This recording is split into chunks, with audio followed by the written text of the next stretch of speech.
আসসালামু আলাইকুম। আশা করছি সবাই ভালো আছেন।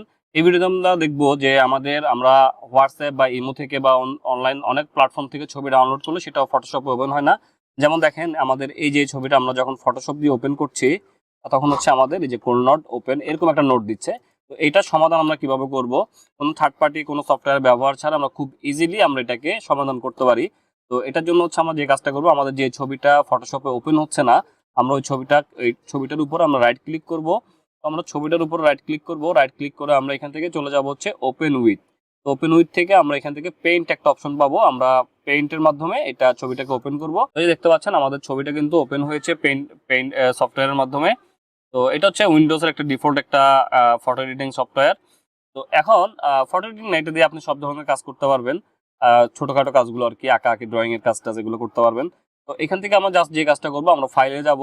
ফাইল থেকে হচ্ছে আমরা সেভ অ্যাজ অপশনে যাব। সেভ অ্যাজ অপশন থেকে আমরা এখান থেকে জেপিজি পিকচার এটা সিলেক্ট করব।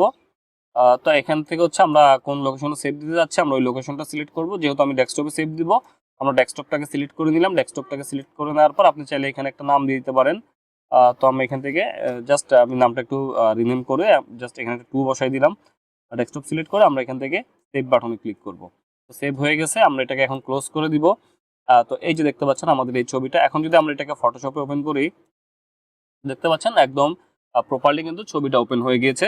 তো এভাবে হচ্ছে আমরা আমাদের আনসাপোর্টেড যে ছবিগুলো আছে, আমরা হোয়াটসঅ্যাপ, ইমো, ভাইবার বা অন্য কোনো অনলাইন প্ল্যাটফর্ম থেকে যে ছবিগুলো আমাদের ফটোশপে ওপেন হয় না, তো আমরা এইভাবে হচ্ছে এই ট্রিক্সটা ব্যবহার করে আমরা খুব সহজভাবে আমরা ফটোশপে ছবিটা ওপেন করতে পারি। তো আশা করছি ভিডিওটা আপনাদের উপকার আসবে। যদি ভিডিওটা আপনাদের ভালো লাগে তাহলে লাইক, কমেন্ট, শেয়ার এবং সাবস্ক্রাইব করবেন এবং আমাদের ফেসবুক পেজটি ফলো দিয়ে আমাদের পাশে থাকবেন। ধন্যবাদ সবাইকে।